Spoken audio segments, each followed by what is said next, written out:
Jonghyun, a member of boy band Shinhee, died in an apparent suicide. The death of singer-actor Sulli was shocking news, to say the least. On a more somber note, singer Goo Hara was found dead last night at her home in Seoul. So talented, so beautiful, so young. Why? What is going on in the K-pop industry?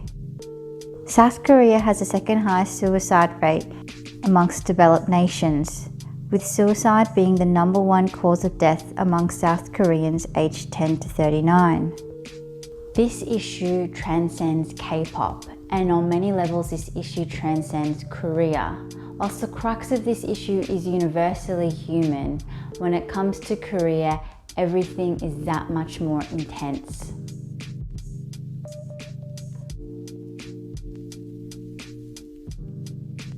The end of World War II heralded the end of 35 years of Japanese occupation of Korea, 35 years of suppression of the Korean culture and language, 35 years of exploitation of the Korean people. The most heart-searing example is the thousands of Korean women and girls forced into sex slavery for the Imperial Japanese Army. During World War II, the Allies, including US and the UK, needed the Soviet Union's support in order to win the war. So American President Roosevelt and the British Prime Minister Churchill made a deal with the Soviet Union leader Joseph Stalin. One of the conditions was for both the US and the Soviet Union to have short-term joint trusteeship over Korea once the war ended, followed by Korea becoming ultimately independent. There were differing interpretations over what this meant, which effectively resulted in the Korean War. US versus Russia, capitalism versus communism. By the end of the Korean War in 1953, Korea was split in two, North and South. 5 million Koreans died. Families were forever separated. Many could never return to their hometowns. Whilst I call it national trauma, many Koreans may be calling this Han. Han is a raw, deep sense of sorrow and resentment. It is a shared suffering of the Korean people. The concept Han originated during the Japanese occupation of Korea and continued to resonate during the Korean War. If you are a non-Korean Koreaboo, you may have seen Han without knowing it. The hopes and dreams for many people of the world. Thank you very much. 진짜 열심히 하겠습니다.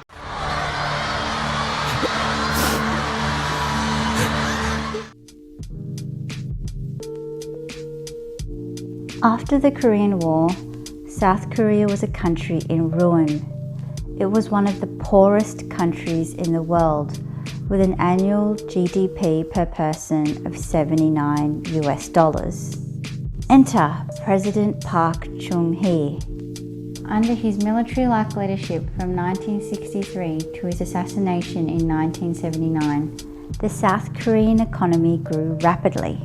South Korea does not have much in terms of mineral resources, but it had at this time a cheap workforce, so the government focused the protected chaebols on making stuff, a diverse range of stuff: electronics, textiles, ships, shoes, etc. The government also understood very quickly that the domestic economy was very small, with limited buying capacity. Therefore, in order to build the wealth of the nation quickly, they needed to export, export, export, export, and export. In order to export, the Koreans needed to work, work, work, and work. And that they did. Up until 2004, Korea had 6-day work weeks. The thought was that we can always work harder, even if it kills us.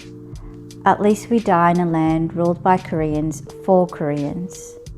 Over the next 30 years, the South Korean economy skyrocketed at an average annual rate of nearly 9%, along with the income per person. Through sheer collective determination, South Korea was able to bounce back from the Asian currency crisis in 1997 and improve its economic standing, becoming the 11th largest economy in the world.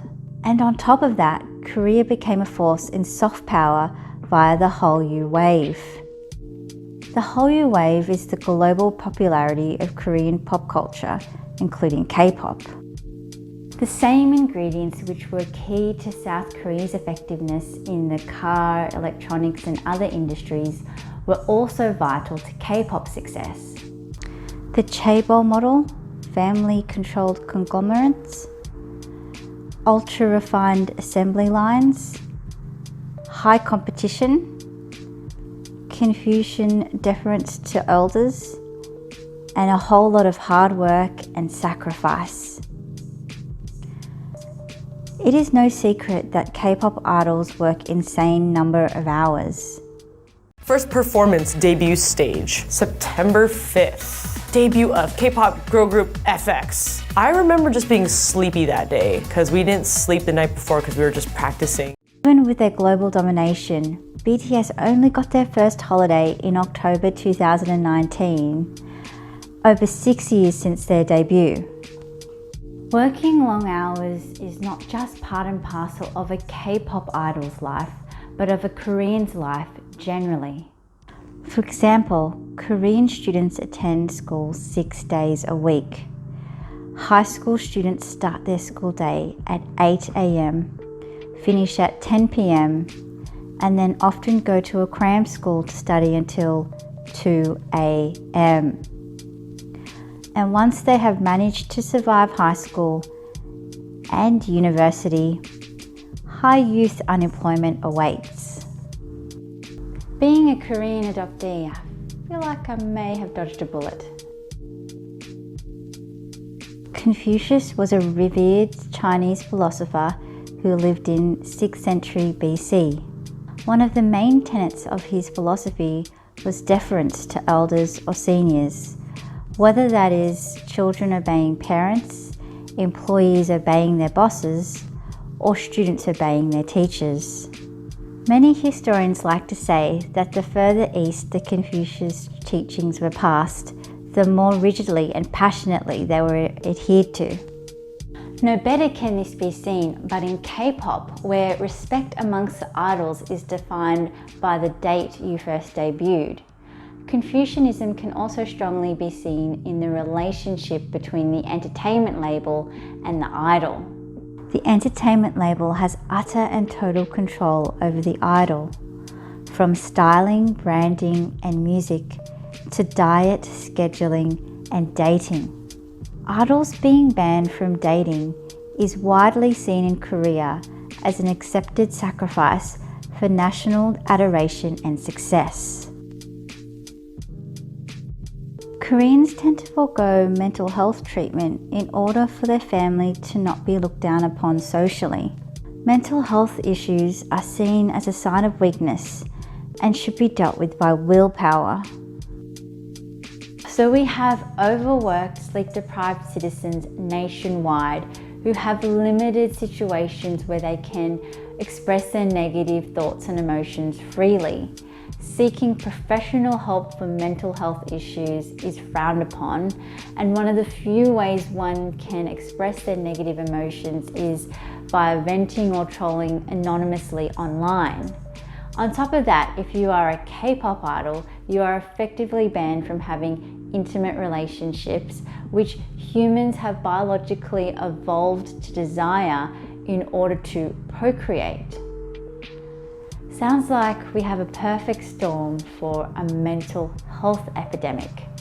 During the Japanese occupation, the Koreans were treated by the Japanese as inferior and as tools for Japanese imperialism and expansion. From the trauma of the Japanese occupation and the Korean War, Koreans were taught that the world is a cruel place. The Koreans during this time were hustling to survive another day.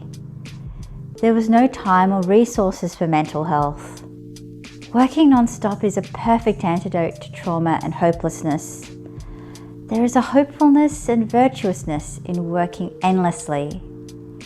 If I work hard enough, I can obtain prosperity for my family and for my country. And prosperity did arrive in unimaginable ways. We have achieved above and beyond our wildest dreams. What do we do now? Whilst Korea is no longer a pawn of other nations, it has become a hamster running in the wheel of capitalism.